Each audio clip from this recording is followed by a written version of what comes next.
Welcome to the Collide Kids podcast, hosted by Christen Clark. This is a show for kids and families. You are going to meet new people and have fun while you listen. Let's do it!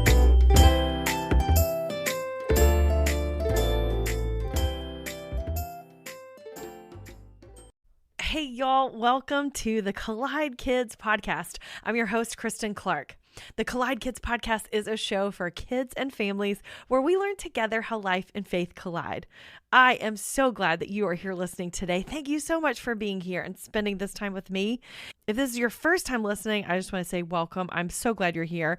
Don't forget to listen to the end of every episode. That's where we have the kids only segment where kids just like you get to be on the podcast. Well, I am super excited to be back with you today. We missed a few weeks because I was at a conference and then we had some family things, and it was just better to take a little break than to push through. But I really missed you guys, and I cannot wait to share this episode with you today. Now, today's episode is all about learning to be unruffled, which I think is such an interesting concept and something that moms, dads, kids, grandparents, church leaders, we can all learn about. And I am so excited about our guest today who's going to share with us what she's learned about being unruffled. I think it's going to make a big impact on the way you think about this.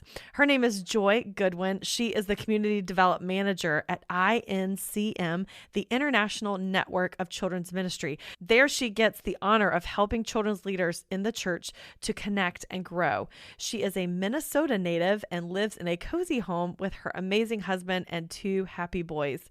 I am so thankful for Joy and the ministry that she does, and I'm also thankful that you guys get to hear this today. So here is my conversation with my friend Joy Goodwin.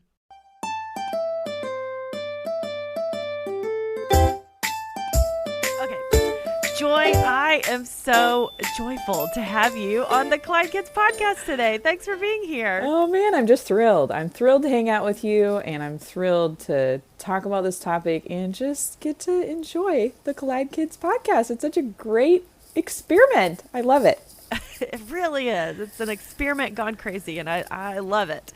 I love when I get to talk to my friends on this show. It's so much fun, and we were just talking a little bit earlier about how we're in very different climates. I'm in Georgia, so it's a little warm around these parts of town for sure. It's cooler. We're having to pull out our jackets, but you have a different situation right now. What does it look like out your window? Yeah, so I live in Minnesota where it has decided to be winter, and it has snowed at least a quarter to a half an inch every day. So we have snow on the roads and snow on the ground, and there are our people who are proactive and got their Christmas lights out they're twinkling in the evenings with snow all over them. It's beautiful, but it's certainly, get on your boots, put on your parka. It's not backing down. So very different from where you are. Yes. Yeah. We were talking earlier about how my son loves to wear Crocs, and now he's forced to have to put socks on with them because it's a little chilly. But socks and Crocs, they should advertise that. I think I honestly think it's okay for kids. Yeah. Adults, maybe question yourself before you leave the house. But right. Kids, you can do that. Especially if it's cold outside. Let's just, wear a sensible boot or tennis shoe or something. Oh man, that melty snow falling through the holes of the Crocs is just probably not a preferred experience. For sure. Well, can you believe we're in 2023? I can't believe it. I feel like 22 raced by, and 23 is just exciting. It's new. It's full of new and possibilities. Yes. So here we go. Buckle up. Here we go. I can't wait.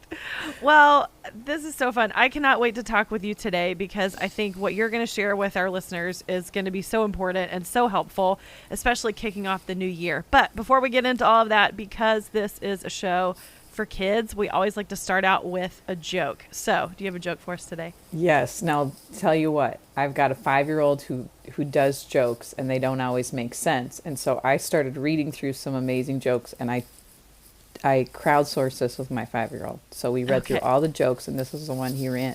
He laughed at the hardest, and I thought was very clever. So, Christen, what does a rain cloud wear under its clothes? Ooh, I don't know. Thunderwear. with underwear. Oh man, and who doesn't like underwear jokes? I love underwear jokes. That's amazing. I love that. That's a good one. I mean, a classic, and also I think a lot of kids are gonna really like to share that one with someone. Oh yeah, it's easy. It's easy because you always can think about underwear. Yes. Well, Joy, will you just introduce yourself to us? Tell us a little bit about who you are and what you do. Yeah, my name is Joy Goodwin. I have two little boys that are 5 and 1, and I have a wonderful husband, Nick. We've been married for 9.5 years, and I work at an amazing organization called the International Network of Children's Ministry, or INCM, and we resource and connect children's pastors worldwide, and I get the honor of really helping these children's pastors all over the globe connect with one another and get the resources that they need. And it's just an honor and a privilege to do that. And, you know, personally, I love to cook, hike, problem solve. I don't know if people really love to put that in their thing, but I love solving problems in the moment. And yeah, I feel like just totally honored to live the life that I live. So glad to be here with you. I love that you work with kids ministry people because, well, I'm a kids ministry person, but I think it's so amazing that there are people out there encouraging our incredible children's pastors and directors because they need that encouragement. And so that's so good that you guys are there to support them and encourage them. And I wish lots of families would do that as well. If you have a children's pastor or someone at your church, I hope that you will encourage them because they need that. Oh, absolutely. One of my favorite Sundays of the year is the Children's Pastor Appreciation Sunday, and you're meant to give a cupcake to your children's minister. So I would say if you have a children's minister in your life that you love, make a cupcake for that person. They will love it and they will feel appreciated and they will totally enjoy. What a great idea. And who doesn't love a cupcake? I mean, come on. That's a really good idea. I know. Well, Joy, today we are going to talk about something that you are really passionate about, and that is how to be an unruffled person. I love when you said this to me because it's one of those things when you said that, I thought, yeah, I need that.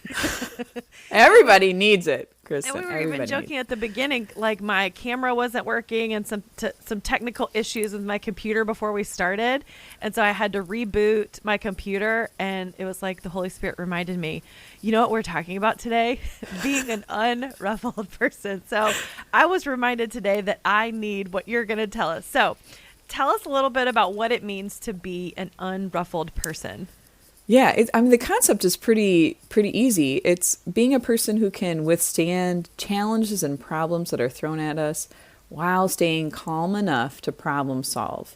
And it's really about being strong in your mind and having faith that allows you to be okay no matter what the situation is. Now, it doesn't mean you're not going to react to things or get everything perfect, but being unruffled allows you to stop, take a breath, think through our responses, and then respond in a way that not only respects yourself, but respects other people. I think it's a superpower, actually. It really has the ability to connect you with people in tough situations rather than making you feel terrible or scared or hide or even awfulize, which means you just think the worst case scenario in the situation. Yeah. When I think about someone that's an unruffled person, I think about that maybe as like a personality trait. Like, so there are people that are just unruffled, and then there are people that are highly emotional. So is that what you're talking about? Oh, no. Okay. I would say that I want to make that really clear because I'm a very passionate, excitable person, and I have tons of emotions. Emotions are like, I'm super, super high in emotional response. Like, I am married to a man who's very calm, and his laughing might just be a nose laugh where it's like, And I know for our listeners, it's like, okay, what was that? But you laugh with their nose and doesn't, like, instead of laughing, it says, that was funny. Really great guy, great sense of humor. However, because I'm passionate and excitable, I thought, well, maybe I can't be an unruffled person, but that's just completely untrue. It's all about our mindset. It's about how we're going to approach problems. It's about how we're going to work in situations that are not going our way, which catch us off guard all the time. And it's really kind of more like a practice. Like you practice baseball to get better at the sport. You can practice being unruffled in order to be just a really great person and somebody who's really easy to be around. We'll be right back after this. You know, raising kids in the digital age isn't easy, but Bark Technology makes products that help parents keep their kids safe online and in real life. They have an app, a phone, and a home device that lets families set parental controls on their internet-connected devices. I love the app because it helps us manage screen time and blocks websites and apps we want our kids to avoid. It also sends alerts and gives us the ability to monitor texts and social media and even track your child's location. Visit bark.us to learn more about how you can keep your kids safe online. Use the code COLLIDEKIDS to get 15% off your subscription of the Bark app.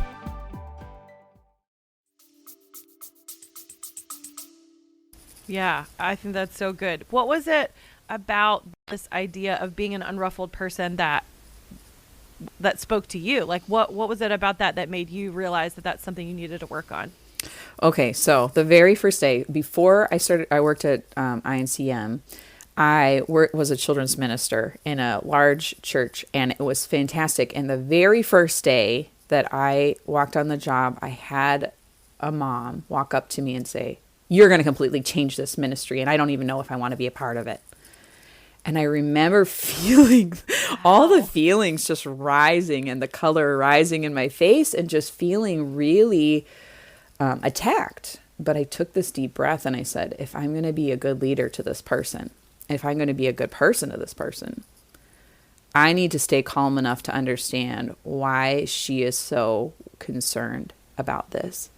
And in that moment, I said, I mean, now looking back, I don't know if I actually said this or if this is kind of my mindset was, I am going to try to calmly problem solve this situation because I think it can turn out okay. Now, that doesn't always happen. But the next part of the story is I sat down with this woman and had lunch with her. She felt seen and heard, and she was a rock star volunteer for the next 4 years. But that being said, I knew that when you're dealing with people, you don't want to be insincere and act like everything's perfect all the time. Problems come up. But how we interact with people makes a really big difference on how we show who Jesus is to people. And so for me, that's kind of where it was like an immediate in the moment practice. But I had been thinking about what it means to be a non-anxious presence or a person who's unruffled as I did ministry training in seminary. But as that continued on, then for 5 years, I was a children's minister. And there were lots of times where I could have been completely ruffled, stressed out, overwhelmed, and then missed the ability to connect with people who are right in front of me, including kids who I wanted them to know that God loved them, just like I want you guys, and Christen wants you guys to know that God loves you. And I wanted things to be fun and exciting and not stressful and overwhelming. Yeah. I think, especially as a kid, that was something that I really... That was something that was hard for me because, like, I was like you, like, I got really excited all the time. So why is it important for kids to learn about being unruffled? Because, like, there's lots of kids listening right now. They're like, I don't know if I am or not. Like, I feel like I'm calm sometimes, but then my brother or sister makes me really mad, and then I react. So what do I do? How do I deal with that? Well, that's like a really great question for kids. So kids can totally do this. And yes, you will get mad at your brother or sister sometimes. And I certainly still, as an adult, get mad or frustrated or, overreact sometimes. So the first part of that question, Christen, was, okay, how do I know if I am unruffled or if I'm not? Well, as kids, you don't really need to pay attention so much to all of your emotions, but in opportunities, like just like we're practicing baseball, we're going to practice being unruffled. In situations where you get really mad or you feel really upset about something, you didn't get the spot in the carpool, or you didn't get on the team that you wanted to get on, or your brother or sister just took something from you and just want to slug them. You have the opportunity to make yourself calm down in that moment and think of the best way to respond. Now, that doesn't always happen as a kid. You might get it wrong sometimes, which means that's okay. There's space for grace and forgiveness. However, kids can practice being unruffled by taking a deep breath and thinking of other possibilities for moving forward. Now, that might be really hard, and you might need a parent to help you with that. But what I have found, especially for kids, is if you're in a situation like that, it can be really good to walk away, do 10 jumping jacks, or stomp your feet, or punch a pillow, and then come back and deal with the situation. So I know that's really like, okay, well, is that going to work for everybody? It works for a lot of kids. And I know for my 5-year-old son, when he's upset and he's mad, we do a bike ride around the block, or we take some time and play wrestle, or we do 10 jumping jacks, or we do a dance party, and then we reset and we keep moving. And so kids can do it, and kids can interact well with their friends and siblings. They just have to learn the tricks that work best for them. Yeah. And redirecting that passion and that emotion into some form of physical energy, I think is a really good idea. And sometimes you can't, like sometimes you're on stage or you're in your class at school and you can't do a lap around the room. No. But you could, there's some things you could do. You could squeeze your hands. Mm-hmm. You can push down against your shoulder, against your legs, things like that. Just kind of moving that energy to somewhere else. And then taking a deep breath. I think that's so important. Mm-hmm. Isn't that funny that breathing is something we all need, and yet it's something that helps us so much? It's a built-in self-soother. Yeah. So good. What are some other tips for how we cannot get so emotionally explosive or things like that? What are some other things we could do? Okay, one of my favorite things is to remember, this is something I tell myself all the time, it is not the end of the world. If this situation happens, it is not the end of the world. So let's say somebody budges in line, the lunch line at school. That used to make me really mad as a kid. I did not. I was very justice oriented. I wanted things to go. You get in line and you got to wait. And that person didn't have to wait as long because they budged. That would bother me. But I had to realize, even in those moments, this is not the end of the world and I can let it go.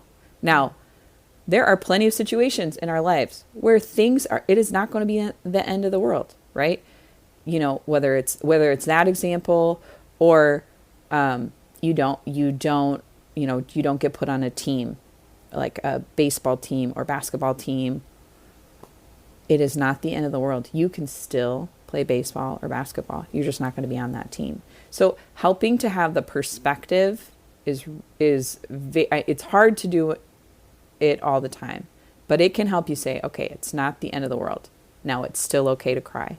It's still okay to be disappointed. It's still okay to have emotions about it, but we're not going to blow up. We're not going to explode. We are going to stay unruffled and keep it in perspective. You also mentioned, Christen, breathing. Oh my goodness. I love the 5-5-5 breaths. I don't know if you've ever done this practice, but it's just 5 seconds. You take a deep breath in, and then 5 seconds you hold it, and then 5 seconds you let it out real slowly. And you can do that 4 or 5 times. And that can help you move from thinking in your reptile brain, which is the back of your brain, and what animals do when the squirrels cross a road and they're like about to get squished by a car. They're living in their fight or flight. They got to get out of there or they're going to lose their tail.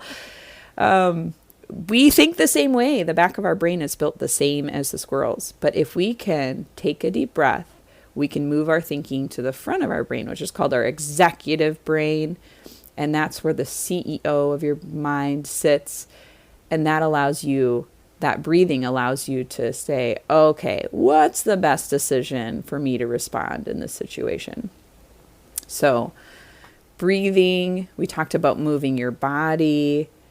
I think too, for older kids who have the ability to read, like write, just writing out some of the feelings you had for the day can be really helpful for you to process what happened and how you might do things differently next time, or acknowledge that you did a really good job of staying unruffled in different situations throughout your day.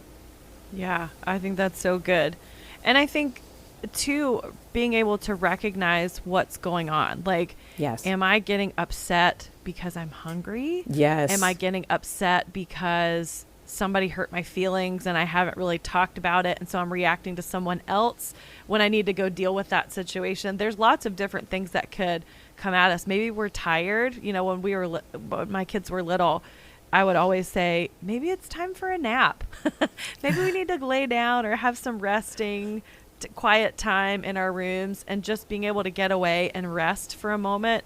So recognizing some things about yourself that could be throwing off what's going on and what's happening in that situation. Mm-hmm. Yes, exactly. It's the hungry. Am I hungry? Am I tired? Am I uncomfortable? It's just really thinking through, what do I really need right now? And maybe you need a granola bar, or maybe you just need to lay on the couch. Yeah, for sure. Let's think about, I'm thinking about some of the parents that are listening right now too. And I don't know if kids know this, but being a parent is not always easy. Yeah. Sometimes it's really hard, and there's a lot of things that can make parents feel ruffled. So what are some tips you might have for parents that feel that way, or feel like they feel bad because they get frustrated often? So how could they deal with that? That's a very real problem. We're speaking in something I'm living in right now. And I would say that for parents, you can use some of the same principles and the same strategies that your kids can use. So let's say you're in a situation and your kid is having a meltdown, and it's like 5 minutes to dinner. You are just having a hard time. You can't get out of the situation. You got stuff on the stove. You got a kid on the floor. And you have got to somehow get that food in that kid's mouth, because you know that they're melting down. First things first, your child will be fed. Your child, you can get dinner on the table, but it can feel like, okay, why are you crying? I have to fix this. Number one, you don't have to fix it. You don't have to fix it. But you can respond well in that situation. So what I typically do when I'm in my best unruffled moments is I take a really deep breath. I do the 5-5-5 breathing. You have 15 seconds. You can take 15 seconds, take a deep breath, hold it, let it go, and then you can respond to the situation. So does that mean you turn off the stove because, the food will keep, and you just get on the floor with your kid and connect for a second? Maybe with my little guy, sometimes he just needs a really big hug. He needs the pressure on his body, and he also needs to know mom sees him, because he feels like I'm staring too much at the food. Sometimes as a parent, we're stuck, like in this situation, we're stuck in the middle of it, and we're scared that we're going to respond poorly, because there's plenty of times where I have overreacted with my kids. I've shouted, "Get out of the kitchen. I gotta finish this food for you." That just escalates. And so something I've tried to practice is, don't get louder, get quieter. Kids will focus in more if you get quieter. Now, I'm not saying whisper, but I'm saying stay very calm. Try to stay very calm. Look them in the eyes and say, I know you're really hungry. Can you just sit down at the table? The food will be there in just a minute. It's going to be okay. Kids have to focus. Their brains are made to focus on one thing at a time. Moms were focusing on a million things at a time. Right. Dads were focusing on a million things at a time. If you can get quieter kids can focus in a little bit more, and they can get tunnel vision on the thing that you say. Oh, dinner's going to be ready. I can wait for that. Or sometimes the kid continues to just lose it, because sometimes we just lose it. And you can just keep moving. Just keep moving in the direction. I think when we both react, like if someone around you is being ruffled and being emotional, and then you respond in the same way, it just makes the matter worse, like you said. And so being a calming presence for the people around you, I think, is important for whoever you are in the family, whether you're the mom or the kid. I think just being that calm presence is so important. Why does it matter? Like, why is this something that we should do? Does it matter to our faith? Like, is it important to what we believe about God if we're unruffled? Yeah, I believe that Jesus was the best example at being unruffled. I think that this is a Christian character principle that makes a huge difference in the way that we love other people. And because Jesus was such a great example, I see how Jesus was unruffled about things that didn't matter. You never once hear Jesus saying, I was really stressed out because my tunic had a stain on it, and therefore I was late to this party. You never see that recorded. He was never ruffled about where he was going to sleep or what he was going to eat. In fact, he tells us, don't worry about those things. Mm-hmm. God is going to provide those things. And yet he was ruffled about things that mattered. When was Jesus ruffled? He's ruffled when people are doing the wrong thing to God's people. He's throwing over tables and he's shouting. That's something that's worth being ruffled about. Mm-hmm. Yeah. He's upset when people don't have the perspective of loving the poor or taking care of God's people. He's ruffled about people not knowing God's love. So when we think about how God is and who God is and how we can relate in life the way that Jesus related in life, being unruffled is a huge Bible principle. It's just not called that. And so I just think if we can use the language of, hey, I want to stay unruffled, like Jesus was unruffled, it gives us miles to go in our faith walk at becoming who Jesus asks us to be, invites us to be, and modeled for us to be. Yeah, he was called the Prince of Peace. And so if we believe that, if we believe that we're carrying Jesus into our everyday life and he's with us constantly, then we need to show that peace to other people in the way we respond and the way we react, because we trust in God. Like you said, God's going to provide for us. He's going to help us. And so we just have to rely on him and be that presence of peace. I think that's so good. Well, what are some resources? Because I know there's some people like, okay, I need to learn more about this, or I need some good reminders. So what are some things that you use, or what are some resources you look to for learning to be unruffled? Yeah, so as a busy mom, I don't always have time to sit down and read. So I'm going to recommend a few podcasts. So if you're podcasts. Yes, if you're a parent, I really recommend, and I've listened to a lot of Janet Lansbury's podcast. The word unruffled came from this. However, she has not trademarked it. It is in the dictionary. Anybody can use it. But her Unruffled podcast by Janet Lansbury is fantastic. She talks about what it means to be a respectful parent. And it's this philosophy of parenting that really is, how do we stay calm in stressful situations? And how do we honor other people the way that we want to be honored as parents? And so it really touches on some principles. She's not necessarily Christian, but the things she has to say are really good. Also, the Calm Parenting podcast. That one is fantastic because it comes from a perspective of how do you interact with kids who maybe have different levels of ADD, ADHD, maybe even some autism spectrum disorder. So it covers the gamut from all different types. Wherever your kids are at, whatever type of temperament they have, what does it mean to be a calm parent?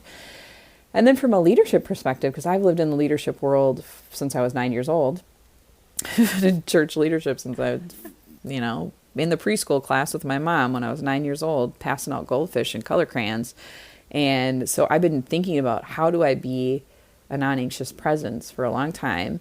And from a leadership perspective, there's a great podcast called Managing Leadership Anxiety by Steve Cuss. And he actually each episode really tries to help you have a non-anxious presence while he's teaching you about non-anxious leadership. So I really appreciate him.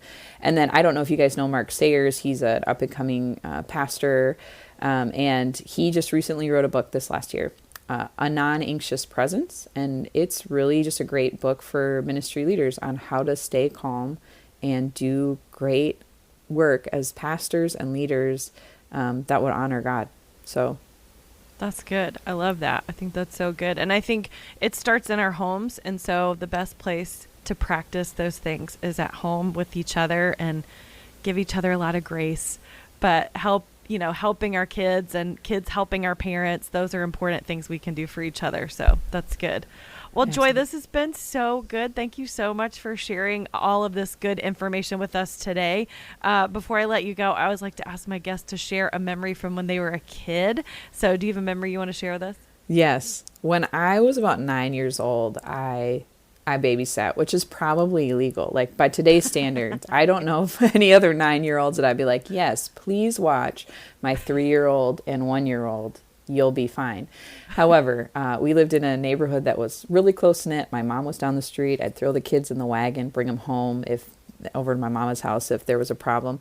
So there was a situation, it was safe. And, fortunately nothing terrible happened, except for one time while I was putting the baby down for a nap, the older little guy I was watching decided that he and his friend really wanted to ice skate. However, it was the middle of July. And there was no ice to skate on. There were no ice skates to be had because it is summertime and they were in shorts and tank tops. And so their solution was to pour bubble solution all over the garage floor. I mean, this is like an expansive garage and it wasn't cleaned out. I mean, one side had a boat and there was all this stuff in it. So they poured it all over, and I find these two little boys slipping around and falling and, getting hurt in the garage.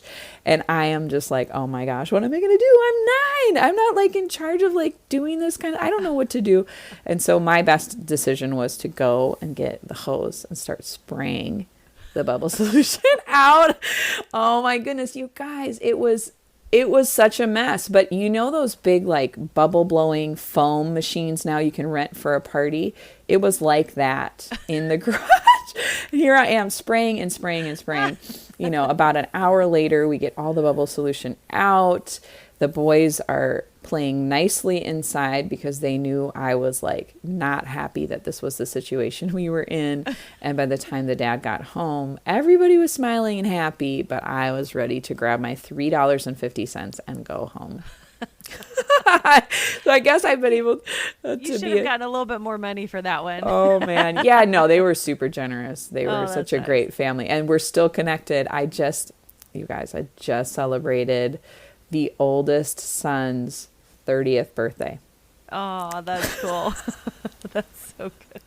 I don't think he's done that since then. So That's good. Yeah, stay away from bubble solution. unless you're just blowing bubbles, and that's in that case fantastic. Right, but don't pour it in the garage. No, I hope I didn't give any kids any ideas. You definitely did, but it's okay. We're going to learn from their mistake and we're not going to do it. That's right. Well, Joy, thank you so much for being on the show today, and thank you for all that you shared with us. This was so good. Oh, thank you for having me.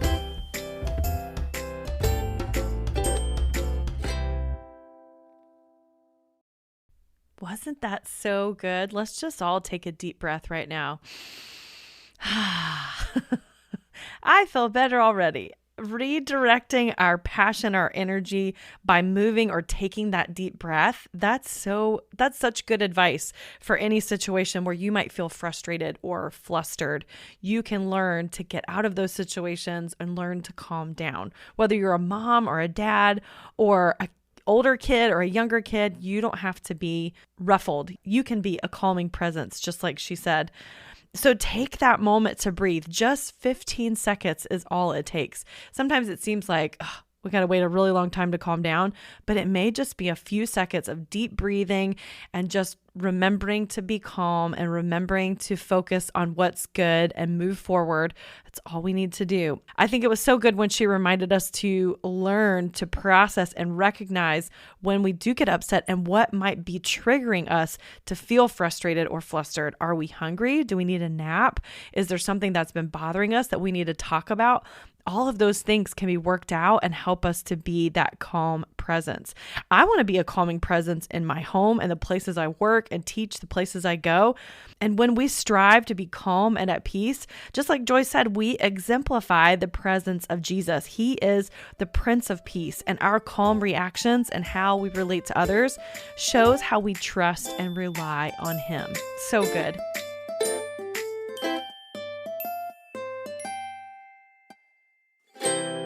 Well, now it's time for the kids only segment. This is the part of the show where you get to be on the podcast. So this is my friend Charlie. Hi, my name is Charlie, and I have a joke I would like to share with you. Want to hear a joke about paper? Never mind. It's terrible. It's terrible. I get it. Thank you, Charlie. That was good. Thank you for sharing that joke with us today. Hey, if you would like to be like Charlie and share your favorite joke, or maybe you have a song or an encouraging quote that you like, or you have a favorite Bible verse you want to share, just go to my website, collidekidspodcast.com, and click the tab at the top that says Kids Only, or you can find information about how to send it to me through my social media. I'm on Facebook at the Collide Kids Podcast, or on Instagram at Collide Kids Pod. And if you would like to support the podcast, there's a few ways you can do that. First, be sure to subscribe and follow this podcast so you don't miss any new episodes, and leave a rating and a review if your podcast app allows. I just love reading those, and it helps other people learn about the show so they can listen as well. You can also share this episode with friends and family and let them know why you and your family like to listen, or you can go by my website and click the link at the top that says support. And anytime you think about it, I always appreciate your prayer support as well. Well, I hope you have an amazing week. I hope that you have had a great January so far, and I look forward to seeing you again next week. In case no one has told you today, I would love to be the first to remind you that God loves you so very much. Thanks for listening.